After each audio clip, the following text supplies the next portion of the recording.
कर रही थी। समुद्र की 123 फीट की गहराई में जाने के बाद वो जो देखते हैं वो सचमुच चौंका देने वाला था। वो बिना देरी किए बाहर आते हैं और अपने बॉस को फोन लगाते हैं। कुछ देर तक रिंग जाने के बाद उधर से आवाज आती है, हेलो। इसके बाद कोई आवाज नहीं आती क्योंकि हैरान परेशान आर्कियोलॉजिस्ट्स बिना रुके वो हाल सुनाना शुरू करते हैं जो उन्होंने समुद्र में देखा, और उसे सुनते ही बॉस के हाथ से फोन छूट जाता है। आखिर उन्होंने समुद्र में ऐसा क्या देख लिया कि उन्हें ठंड में भी पसीने आ गए, जिसे जानकर बॉस भी कुछ बोल नहीं पाए। जानने के लिए चलिए हमारे साथ अरब सागर की उसी गहराई में। समुद्र में उठती इन लहरों को देखिए, जिनमें जितना शोर है उसके अंदर पसरा है उतना ही सन्नाटा, और उसी सन्नाटे में दफन है न जाने कितने ही रहस्य। समुद्र के नीचे आज भी कई ऐसे राज दबे हैं जिनके बारे में किसी को कुछ नहीं पता। कुछ सालों पहले अरब सागर की गहराई में ऐसी ही एक साइट खोजी गई जिसे देखकर हर कोई हैरान था। दरअसल वो एक भरी पूरी नगरी थी, ऐसी नगरी जो इतनी खूबसूरत थी कि जिसे कोई एक बार देख ले तो बस देखते ही रह जाए।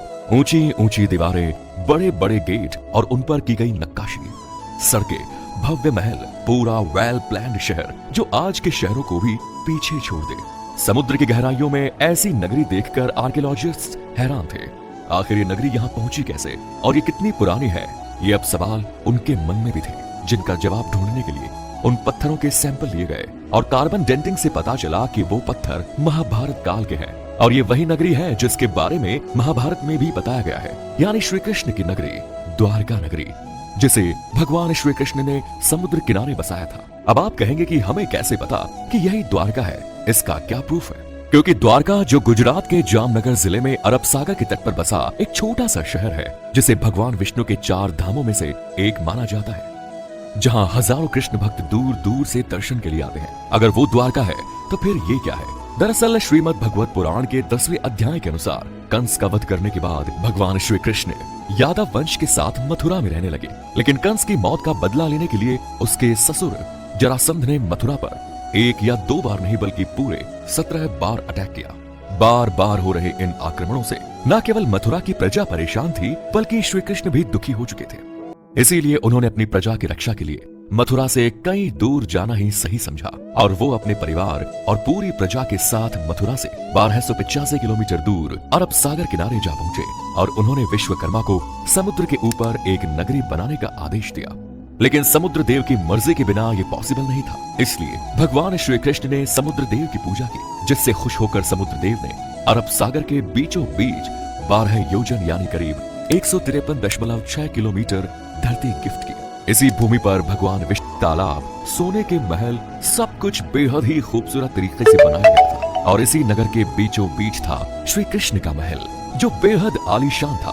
पूरे यादव वंश और पूरी प्रजा को यहाँ पर बसाने के बाद श्री कृष्ण वापस मथुरा गए और जरासंध से युद्ध किया। उनका वध करने के बाद वो अपने परिवार के साथ हंसी खुशी रहने लगे। लेकिन कहते हैं ना, यहाँ कुछ भी कांस्टेंट नहीं रहता, सुख दुख आता रहता है, और श्री कृष्ण भी इसी चक्र का हिस्सा थे।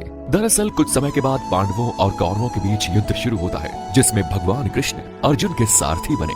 18 दिनों के भीषण युद्ध के बाद आखिरकार पांडवों की जीत हुई, और यहीं से शुरुआत हुई खूबसूरत नगरी द्वारका के सर्वनाश की। दरअसल महाभारत के स्त्री पर्व के अकॉर्डिंग माता गंधारी ने जब अपने 100 पुत्रों के शव देखे तो वो ये दुख नहीं सह पाई, और उन्होंने भगवान कृष्ण को अपने बेटों की मौत का जिम्मेदार ठहराते हुए उन्हें श्राप दे दिया कि जैसे उसके वंश का विनाश हुआ है, ठीक वैसे ही 36 साल बाद तुम्हारे वंश का भी ऐसे ही विनाश होगा। श्री कृष्ण इसके बारे में पहले से जानते थे, इसीलिए उन्होंने माता गांधारी के श्राप को आशीर्वाद समझकर एक्सेप्ट कर लिया। इसके अलावा एक और श्राप था जो यादव वंश के विनाश का कारण बना। एक बार की बात है, जब द्वारका के पास बसे पवित्र स्थल पिंडारक में कई ज्ञानी साधु संत आए हुए थे। उन्हें देखकर श्री कृष्ण के पुत्र सांब ने अपने दोस्तों के साथ मिलकर ऋषि मुनियों के साथ शरारत करने की सोची। फिर क्या था, सांब ने एक गर्भवती स्त्री का भेष बदला और पहुंच गया साधु संतों के पास। वहां जाकर उसने ऋषि मुनियों से अपने होने वाले बच्चे के बारे में पूछा।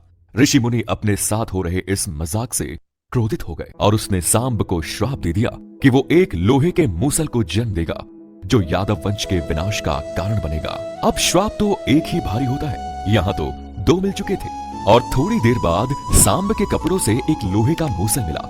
जब श्री कृष्ण के नाना उग्रसेन को इस पूरी कहानी का पता चला तो उसने उस लोहे के मूसल के टुकड़े किए और उन्हें समुद्र में फेंक दिया। यहीं उन्हें ये गलतफहमी हो गई कि ऐसा करने से उन्होंने यादव वंश को इस श्राप से बचा लिया। क्योंकि जैसे ही उग्रसेन मूसल के टुकड़ों को समुद्र में फेंकते तो उन्हें एक मछली निगल लेती और फिर वो मछली मछुआरों के जाल में जा फंसती। जब उन्हें चीरा जाता तो उनके पेट से उसी लोहे के मूसल के टुकड़े निकलते हैं। एक शिकारी उन लोहे के टुकड़ों से जहरीले तीर बना लेता है और ऐसे टुकड़े टुकड़े होने के बाद भी ये लोहे का मूसल एक बार फिर तैयार हो जाता है यादव वंश के विनाश के लिए। लेकिन कैसे? दरअसल 36 साल बीत चुके थे और वो समय आ चुका था जब माता गांधारी के श्राप को सच साबित होना था। पूरा यादव वंश नशे की लत में डूब चुका था। धीरे धीरे उन्होंने आपस में ही लड़ना शुरू कर दिया। फिर क्या था, अंदर ही अंदर यादव वंश में युद्ध छिड़ गया। भाई भाई को मारने लगा और धीरे धीरे पूरे राजवंश का विनाश हो गया। ये सब देखकर बलराम जी ने धरती का त्याग कर दिया और श्री कृष्ण जी जंगलों की तरफ निकल पड़े। कुछ देर चलने के बाद वो एक पीपल के पेड़ के नीचे जाकर लेट गए। तभी एक शिकारी ने उन्हें हिरण समझकर उन पर तीर चला दिया।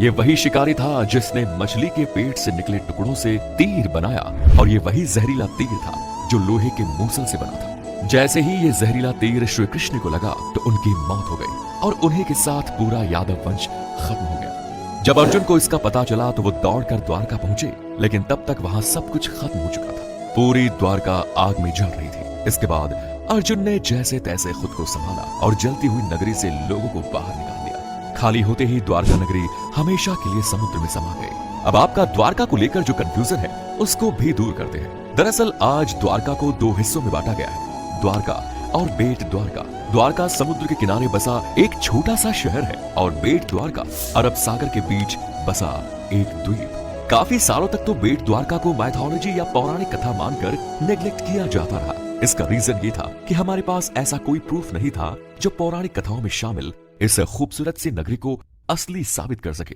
1930 में अरब सागर में खोज की गई और इस दौरान बेट द्वारका के कई अवशेष मिले। फिर 1963 में इस आइलैंड पर खुदाई की गई तो कई पुरानी मूर्तियां और आर्टिफैक्ट हाथ लगे। फिर कई इंटरेस्टिंग थ्योरी सामने आई जो इस बात का सबूत थी कि श्री कृष्ण बेट द्वारका में अपने परिवार के साथ रहते थे। लेकिन ये छानबीन यही खत्म नहीं हुई और 1983 से 1990 के बीच under water archaeologist doctor SR Rao और उनकी टीम ने इस मिशन को कंप्लीट करने का बीड़ा उठाया। ये टीम काफी दिनों तक खोजबीन में जुटी रही।